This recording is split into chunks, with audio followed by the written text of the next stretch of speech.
Now, I'm actually sitting with one of the independent candidates for the Wicklow constituency. Stephen Donnelly has been getting a little bit of publicity because he's got some interesting views about how to fix the economy. And I should say, before we begin our interview with Stephen, we're actually having the interview in the Esplanade Hotel here in Bray. So if you hear a little bit of noise in the background, that's because there are people coming and going here in the bar area. Anyway, Stephen Donnelly, you're very welcome to KCW TV. Thank you. I'm focusing on you because I've been told you've some interesting policies and views for the future of the country and how to fix it. First of all, though, you're a bright young man, you have a young family, you were working up until you decided to go into politics for a very good company, McKinsey & Co. Why on earth take the leap into the political arena?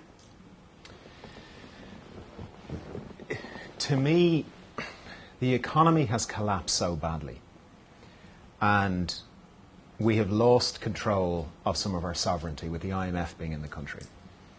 And society is hurting so much in terms of unemployment, in terms of emigration, in terms of new poverty that we haven't seen in a long time, that this is a national emergency. And in times of national emergency, citizens stand up.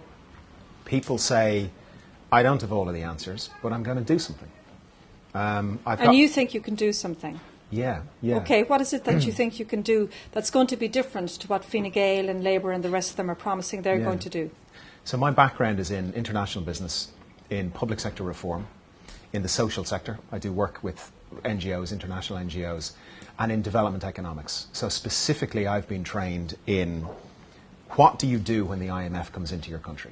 How do you work with the IMF? Because they're going to be here for a number of years. And you've worked in that field. You've actually worked in countries where the IMF has come in, and you've had to advise people about how to deal with them. No, I haven't. But I have been trained by the people full-time for 2 years in Harvard, the same people who train IMF economists. So some of the work I do is in economic development, some of it is around public sector reform, and some of it is in international business, which all links in. But your point is that you feel that you have an insight into what happens when a country requires the IMF to come in, as is the case in Ireland, and you would understand their language and the way they operate. Exactly. And in any negotiation, you have to know how the people on the other side of the table think. So, for example, the IMF, colleagues of mine work for the IMF. Now, the IMF are not bad people, but the IMF's mandate is to maintain global financial stability. Their mandate is not to help Ireland, okay?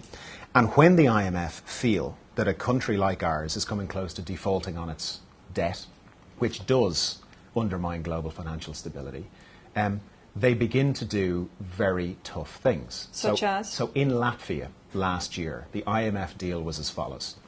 1 in 3 public sector workers was fired, and the remaining 2 in 3 public sector workers took a 25 to 40% pay cut. On the instructions of the IMF? As part of the deal with the IMF. Because Latvia wasn't meeting its budgetary deadlines or whatever. So it was obvious to the IMF that unless they moved in a more aggressive way, Latvia wasn't going to repay its bills. Exactly. So the situation we're in right now is incredibly serious. The stakes really are very high, and I don't know why the politicians are not telling the people. So people are still talking an awful lot about the Croke Park Agreement and efficiency savings out of the Croke Park Agreement. If I were on the IMF team, I would be thinking that the Croke Park Agreement isn't worth the paper it's written on, right? We're still borrowing about 15 billion a year. So our national debt right now is 113 billion euros. Of which a large chunk goes to pay public sector workers. Yes, right. So there's about we currently spend about 60 billion a year. This year it'll come down to about 55 billion a year. But we're only earning, last year we only earned, I think, 39 billion. But your point, though, Stephen, about the Croke Park Agreement is that it's made promises that you're saying are unrealistic, in the sense that if we're to meet the budgetary requirements of the IMF, there's no way we can do it with the Croke Park Agreement sitting there in the background. I hope I am wrong. I really do. I have some very good friends who work in the public sector and who, based on the wages they have taken out mortgages. And if they were to take any more pay cuts, would end up defaulting on their mortgages, and they are very, very scared about what is happening. So I don't say this with any joy whatsoever. My analysis of the situation is that the IMF will very quickly begin to look at a model like Latvia to say, Ireland, you owe 113 billion euro. That's about to go up to 140 billion euro. And you're paying that off at 6%. Now, anyone who has a personal loan or a mortgage who runs a business knows the following. If you're growing at 1% yes, and you're paying your debts at 6%, you're stuffed. You go out of business, right? You default on your mortgage or your business closes down. Now, that's the situation we're in. But what you're saying then is that it looks like for the moment the IMF is just playing along with us. They're being nice to us because we're in the first quarter of dealing with them. But when they come back to us, whenever it is, in March or April, to really get going and find out whether we have the capacity to repay, and what you're saying is it'll be very clear to them fairly soon that clearly under the agreements we have so far with the Croke Park agreement in place, we won't have the capacity to meet those budgetary deadlines. I think it's probably very clear to them right now.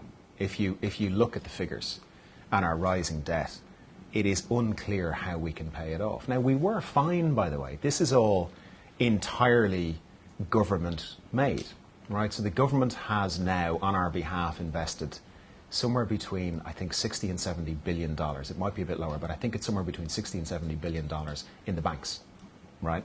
So the banks have been able to pay off their bondholders.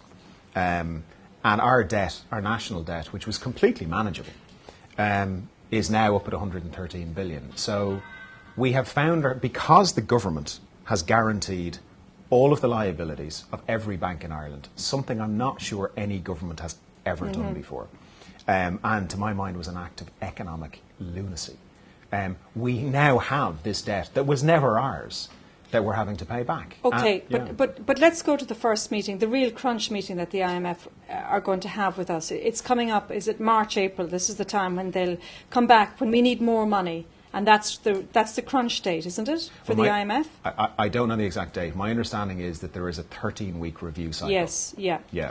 So for the moment, they're being kind of nice to us because they obviously can't come down with a hatchet at the very beginning because they want to be seen to at least give us the opportunity to show that we can repay our debts bit by bit by bit.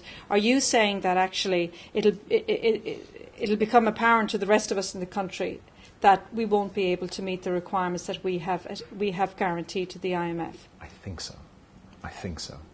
And what happens then? Then, well, first of all, nobody knows, okay? So I don't have any, crystal ball. These are very, very complex issues. They involve economics, they involve politics, they involve European politics. There's lots and lots of moving parts. So there's a lot of different things could happen. But one of the things that could happen is the IMF team could say, look, your public sector workers are paid about 25% more than their private sector equivalents, right, controlling for education and experience. And they're paid about 25% more than some of their equivalents in other European countries.